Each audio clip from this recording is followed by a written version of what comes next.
आज की जो सबसे बड़ी खबर है, सबसे अहम खबर है वो ये है। पाकिस्तान को लेकर पुतिन का पुराना बयान सामने आया है। पाकिस्तान में सैन्य अधिकारी शासन करते हैं। राष्ट्रपति पुतिन की तरफ से कहा गया, बच्चा बच्चा जानता है, सब जानते हैं। पाकिस्तान में कोई लोकतंत्र नहीं है। पाकिस्तान की पश्चिमी देश आलोचना नहीं करते हैं। पाकिस्तान के परमाणु हथियार दुनिया के लिए खतरा है। पुतिन नहीं चाहते थे कि पाकिस्तान जैसे देश के पास न्यूक्लियर हथियार हो।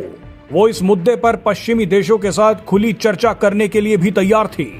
आप सोचिए कि अगर उसी वक्त पुतिन की बात मान ली जाती तो पाकिस्तान आज भारत के लिए नासूर नहीं बनता। पुतिन ने अपने लेटर में खास तौर पर AQ खान नेटवर्क के बारे में दुनिया को चेतावनी दी थी। इस नेटवर्क के केंद्र में अब्दुल कादिर खान था, जिसे पाकिस्तान के परमाणु कार्यक्रम का जनक माना जाता है।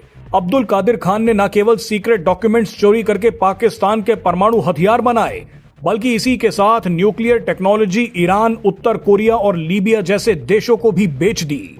आपको सच्चे दिल से ये बात माननी चाहिए कि वो अमेरिकन और इंडियन ऑथर, राइटर, कॉलमिस्ट और एक्सपर्ट, खास करके अमेरिकन, जो अरसे से ये कह रहे हैं कि Pakistan is an AP centre of terror, वो बिल्कुल ठीक कह रहे हैं। दुनिया में पाकिस्तान उन चंद रियासतों से है जो दुनिया भर में टेररिज्म को एक्सपोर्ट करते हैं। उसकी वजह यह है कि पाकिस्तान के इदारों की मेंटेलिटी जो है वो दहशत पे मबनी है। इस लेटर में पुतिन ने जॉर्ज बुश को लिखा कि पाकिस्तान असल में एक सैन्य शासन यानी जुंटा है। पाकिस्तान लोकतांत्रिक देश नहीं है, लेकिन इसके बावजूद इस देश के पास परमाणु हथियार है। ये दुनिया के लिए खतरे की बात है कि इस वक्त दुनिया में सबसे ज्यादा जो ट्रांसनेशनल रिप्रेशन और टेररिज्म एक्सपोर्ट हो रही है वो पाकिस्तान से हो रही है। पुतिन की इस चेतावनी के बावजूद पश्चिमी देशों ने पाकिस्तान को पालना जारी रखा। उनकी तमाम तर रोब, कहानी, नैरेटिव, रिस्पेक्ट, वो सारी की सारी चीज का ताल्लुक जो है वो दहशतगर्दी से। उनके पास कोई और फिलॉसफी नहीं है, रिकॉन्सिलिएशन की एबिलिटी नहीं है, उनके पास कोई विजन नहीं है। The only tool they have is terrorism. ताकि पाकिस्तान एक नॉन डेमोक्रेटिक रेडिकलाइज्ड कंट्री है जिसके हाथ में न्यूक्लियर वेपन है, ये मुद्दा है। न्यूक्लियर वेपन पर से मुद्दा था ही नहीं। आपके पास न्यूक्लियर वेपन है, ये कोई बहुत बड़ी बात नहीं थी, आपने बना लिया, चलिए, और अमेरिका का ही प्रोजेक्ट था। बट पॉइंट ये है कि आपका जो कंट्री है वो एक जेली स्टेट है, उसका कोई भरोसा नहीं कब गवर्नमेंट कोलैप्स कर जाए।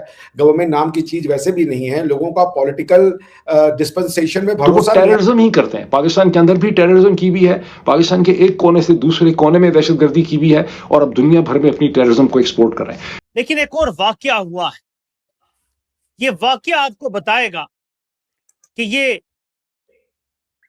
जरदारी, शरीफ और आसिम नजीम नहीं है, ये सिर्फ आसिम नजीम। एहसन इकबाल एक प्रोग्राम में लाइव थे। क्या हुआ पहले आप खुद देखें और बाद में जो हुआ वो खुद देखें। फैसला मैं आप पे छोड़ देता। हेलो फ्रेंड, जय हिंद। हिंदुस्तान स्पेशल न्यूज में आपका स्वागत है। दोस्तों, जैसा कि आपने क्लिप में देखा, अमेरिका के क्लासिफाइड डॉक्यूमेंट्स में यह खुलासा हुआ है कि 2001 में जब राष्ट्रपति पुतिन और अमेरिका के तत्कालीन राष्ट्रपति जॉर्ज W. बुश थे, तब उस वक्त राष्ट्रपति पुतिन ने कहा था कि पाकिस्तान एक जुंता शासन की तरह है जहां सरकार से ज्यादा सेना की चलती है, और ऐसे में पाकिस्तान के पास परमाणु हथियारों का होना खतरे से खाली नहीं है। और उस वक्त जॉर्ज W. बुश ने राष्ट्रपति पुतिन की इन बातों पर सहमति जताई थी, और अमेरिका ने माना था कि पाकिस्तान के पास परमाणु हथियार होना दुनिया के लिए चिंता का विषय है, जिसकी वजह से उत्तर कोरिया परमाणु हथियार विकसित कर पाया, और उसी की मदद से इराक और ईरान को भी परमाणु हथियार विकसित करने की टेक्नोलॉजी पता चली। 2004 में अब्दुल कादिर खान ने खुद स्वीकार किया था कि उसने ईरान, लीबिया और उत्तर कोरिया को परमाणु तकनीक और सेंट्रीफ्यूज डिजाइन चोरी से बेचा था। दरअसल आपको बता दें कि ईरान के गुप्त परमाणु ठिकानों पर चर्चा के दौरान पुतिन ने साफ कहा कि ईरान की प्रयोगशालाओं में पाकिस्तान मूल का यूरेनियम मिला है, जो उन्हें नर्वस करता है।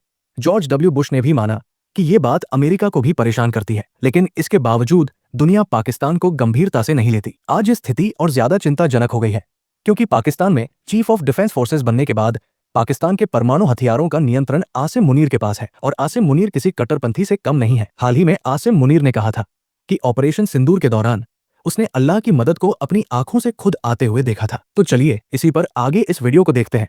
अगर चैनल पर नए हैं तो प्लीज चैनल को सब्सक्राइब कर लें और वीडियो को लाइक करके अपना विचार कमेंट बॉक्स में जरूर बताएं। उनके पार्लिमानी ग्रुप को तीसरा बयान देते हैं, तो इस तरह तो शायद ये नहीं चल सकता। वही तो कह रहा हूँ, वो भी तो आप पर तनकीद करते हैं कि गवर्नमेंट का भी इस तरह तो शायद ये नहीं चल सकता। वही तो कह रहा हूँ, वो भी तो आप पर तनकीद करते हैं कि गवर्नमेंट का भी चल ऐसा नहीं बात। I hope everything is well. I don't know what just happened. शायद अपने घर से ही ऐसा नहीं बात। All is good. जी ऑल इज वेल जी। बस ठीक है, चले बस फिर मैं आपसे डिटेल नहीं पूछता, ऑल इज वेल, तो बहुत अच्छी बात है अल्हम्दुलिल्लाह। तो सर मैं वहीं से बस गुफ्तगू को जोड़ता हूँ, आखिरी वहाँ पर कोई 8-10 मिनट है Ehsan Iqbal sahab, all is good?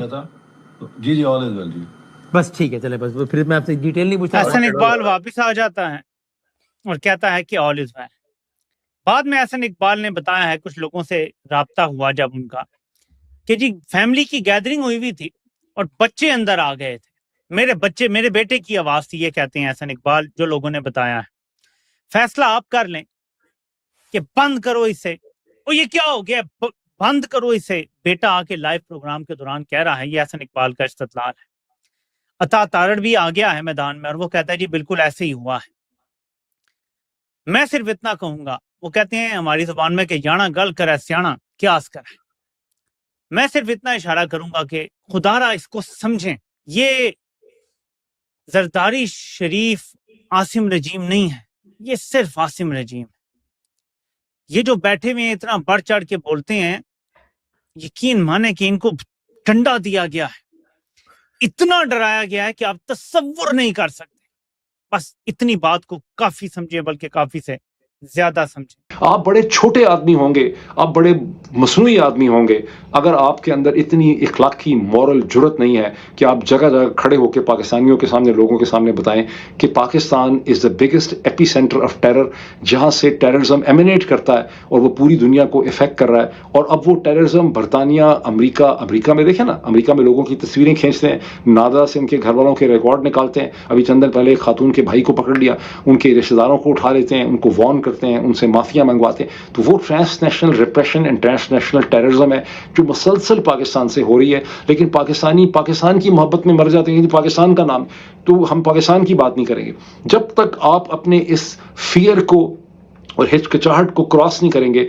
इन मसाइल का आप हल नहीं निकाल सकते। सबसे पहले आपको दुनिया को बताना है कि पाकिस्तान के अंदर जो रजीम है वो दहशतगर्द है और वो दुनिया भर में, बरतानिया में, अमेरिका के अंदर, कनाडा के अंदर दहशतगर्दी करने की कोशिश कर रहा है। तो पॉइंट यही है कि आप एक ऐसी कंट्री हो, AQ खान का प्रोजेक्ट कोई नहीं बोल सकता। लीबिया को आपने टेक्नोलॉजी ट्रांसफर करी, ईरान को आप कर रहे थे, आपने नो वन इज सेइंग आपने यूरेनियम की स्मगलिंग करी थी, आप न्यूक्लियर टेक्नोलॉजी की स्मगलिंग कर रहे थे, which was even more dangerous.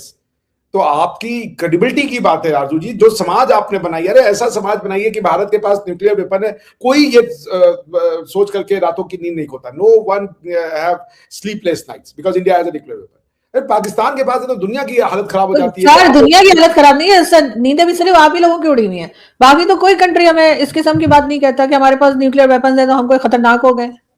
एक बात है जैसे आपने जो मुझे मैसेज भेजा, उस मैसेज में है क्या पुतिन और अमेरिकन प्रेसिडेंट पर बात करते हैं, बुश, उसमें इंडिया कहां से आ गया? आप तो अल्लाह से डरे। The message that you shared me, the news that मगर अभी तो सर आप लोग ही शोर मचा रहे हैं ना। पुतिन तो कह के भूल भी गया बेचारा। आप लोग पता नहीं कहां से गड़े मुर्दे उखाड़ उखाड़ के लाके बता रहे हैं हमें। नहीं, आपके साथ अमेरिकन इसीलिए संबंध रखते हैं क्योंकि आप एक तो उनके डर्टी वर्क करने में काम करते हो और उसका रीजन यही है कि आप जो है वो करते रहते हैं, क्या नाम है, ब्लैकमेल, न्यूक्लियर ब्लैकमेल, ये कर ले वो कर ले। तो अब क्या आप गाड़े मुर्दे नहीं उखाड़ेंगे तो आप जिंदा मुर्दे बना देंगे भैया। आप लोग का भरोसा नहीं है, मुर्दों का तो व्यापार कर रहे हैं आप लोग जी मगर क्या करें? मुझे असल में ऐसी एक बात पे आई है कि डॉक्टर साहब कह रहे कि अमेरिका डर की वजह से हमारे साथ ताल्लुकात रखता है। यानी देखिए डॉक्टर साहब, अमेरिका को भी हमने डरा के रखा हुआ है। कितना 9000 किलोमीटर नॉटिकल माइल हमसे दूर है, वो हमसे डरता है। तो आप सोचें जरा अपना, फिर आप लोग कितने डरते होंगे? देखिए, डर दो तरीके का होता है, एक होता है ताकतवर का डर, एक होता है मूर्ख का डर। जैसे आप बच्चे के हाथ में तलवार दे दें, बच्चा आपको काट सकता है, आपको डर लगेगा कि बच्चा काट देगा। आप उससे कमजोर नहीं है बल्कि उससे ताकतवर है, but just because he is child and is innocent और वो कैपेबल नहीं है, आप डरते हैं उससे। अच्छा। पाकिस्तान वह ऐसी ही एक क्रिएशन है, मैं कोई हार्श वर्ड नहीं यूज करना चाह रहा, जिसके हाथ में तलवार, बंदर है। पाकिस्तान वो बंदर है जिसके हाथ में उस्तरा है। हर कोई उस बंदर की गर्दन में उड़ सकता है, मगर पॉइंट ये कि लोग नहीं चाहते भाई, इसलिए वो डरे हुए। आप वो वाले डर नहीं है कि देखिए आज के डेट में तो अमेरिका हमारे पास देखें ना 26 साल से हमारे पास न्यूक्लियर कैपेबिलिटीज हैं, ठीक है।